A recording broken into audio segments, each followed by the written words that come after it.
Hi, I'm Morris Minzberg. And I'm Anna Minzberg, and we get my least favorite topic on the face of the planet. And we get this question all the time, probably 1,000 million gajillion, totally exaggerating, times a day. This is sort of a teaser, but we're going to be diving deep into error coins on the next one. So stay tuned. It's going to be very informative, and it's really going to help you, if you are interested in error coins, to put you on an avenue of actually looking for what you need to look for and not what Google tells you that Why don't we just get into it now?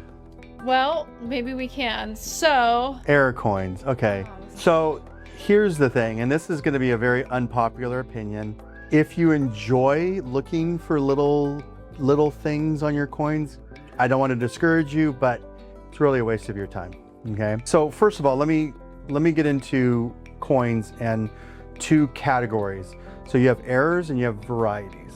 Varieties are great. That's a bigger segment of the coin industry, where errors are a little bit smaller. Errors are in the coin making process. When a coin is being made from the die, that's what we call an error. Those are basically snowflakes. So they're individual coins that are made just one time where the die jostles or something gets in the way. It's not your ex-girlfriend running over a modern quarter. Correct. That's very true. That's Yes. Yeah. Most of the stuff you see that people are putting on Pinterest and Etsy and all this stuff, and they're eBay. and eBay and all this stuff. Whatnot. Most of that's just what we call, PMD, post-mint damage. But a specific error itself, most all coins are going to have little idiosyncrasies and errors and things like that. It's not going to make it more valuable. On an error, refer back to like what I said as far as what something is worth.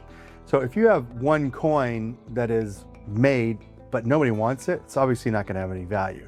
So coins to pay attention to that have errors, pay attention to the ones that are very obvious and very, very noticeably different.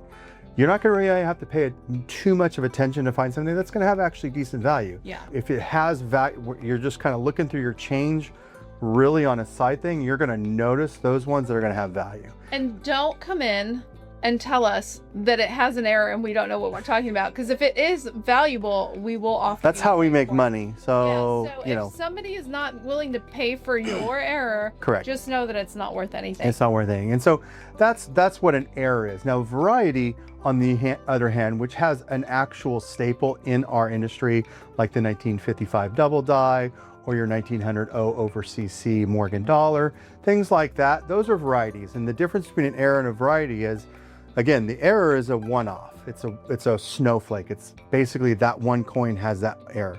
A coin like your 1955 double die, and this actually gets mispronounced a lot. A lot of people say double die, but it's actually doubled die.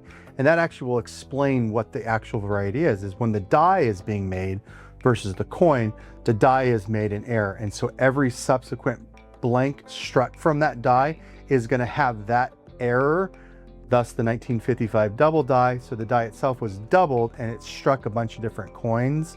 And so that has a doubled image. That's probably the Cadillac, the pinnacle of varieties of our industry is that 1955. And so that's the difference with varieties. The reason why varieties, it's sort of counter common sense. People will think, oh, well, it's rare and there's only one piece.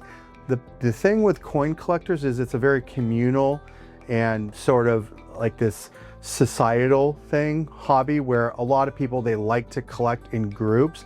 And so if it's something like a variety where I can collect it or my friend can collect it and they can get the same thing, collectors really, really like that. So the varieties tend to have more of a foothold because, again, counter common sense, there's more of them made. But again, go back to the first video as far as what my coins are worth is if there's a higher demand, people sort of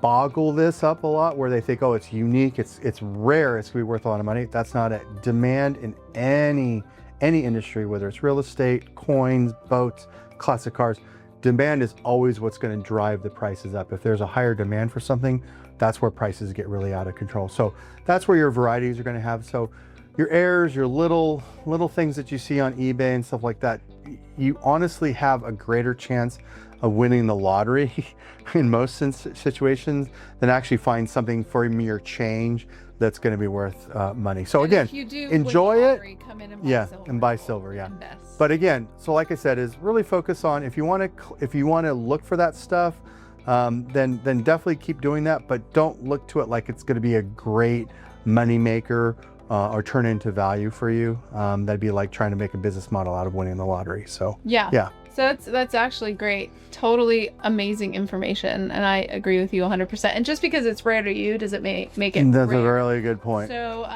Definitely bring it in, and we can help you kind of navigate, because we do like to help educate the public on this. But you know, where we kind of see people coming is they've got like 12 of them, and you're like, well, you found 12 of them change. How rare really is it? So use common sense when it comes to that stuff. And if you have any questions, of course, we'd love to come in and say hi and check out your stuff. So don't I have a hesitate. question. Yes. This is actually a great question, I think.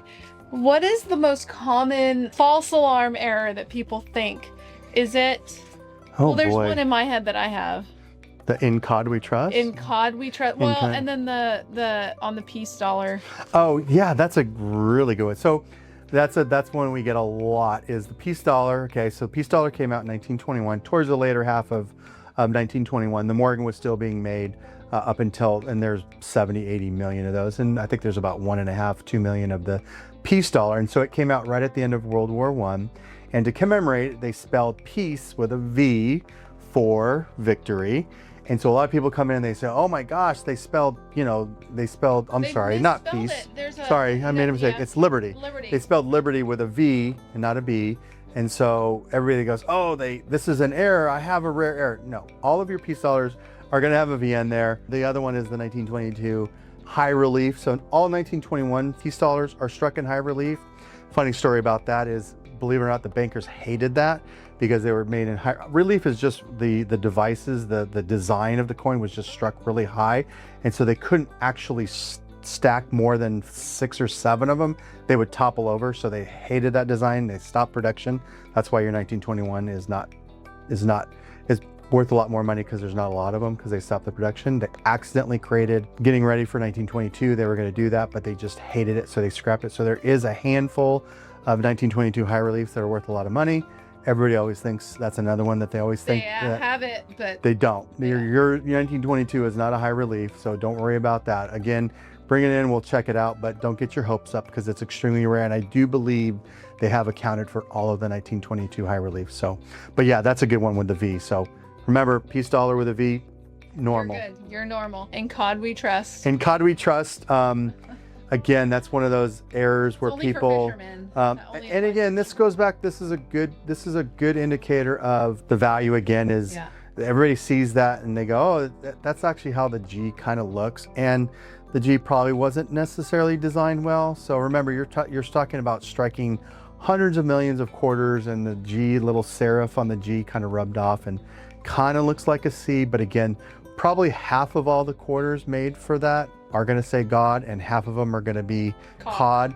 But again, there's so many available. So again, 100 million probably in existence, and we only have conservatively maybe 3 to 5 million people across the country that actually collect. So plenty of supply for that. And an actual error would be like if it said in dog we trust or something, like completely outstanding. Yeah. So those are like the 3 main ones that we get. We get calls on them. We've been chewed out because we don't know what we're talking about with those, but we do. And I'll say something controversial is Do it. just so you guys know out there, like, dealers kind of laugh at that stuff. So, Yeah, don't be offended. don't be offended, Don't be offended but if someone laughs in your face. understand that we get this literally asked probably 40 or 50 times a day. Yeah. And we try to be very nice and kind, but the people that come in and say, like, I don't know what I'm doing, even though I've done this for like 30 plus years and I actually do know what I'm doing, try to tell me. So that's where I think you're going to get a little pushback, is when you try and tell a dealer that really knows what they're doing, that they don't know what they're doing. But I think no matter what, bring in your coin. Sure. Because there's been so many instances where we have seen people come in and they're like, oh, this is nothing, but I wanted to double check. That double checking process with experts and people like us who are experts in our field, you can have an outstanding coin that could be worth hundreds, or thousands or tens of thousands of dollars. There was a Morgan dollar that I bought over the counter that was worth 12 grand. And that was something that the guy was like, I'm not sure what it's worth, and I don't think it's worth much, but I just wanted to double check for my own sanity. So he brought it in, and sure enough, it was worth a lot of money. So he's very thankful that, because it doesn't cost you, I mean, we should start charging. No, I'm just kidding. It doesn't cost you anything. Just come on in. We love doing it, and we love educating the public. But that's all the questions and answers with errors that I can handle for today. So if you guys have any other questions of errors, just ask them down below and we'd be more than happy to answer them for you.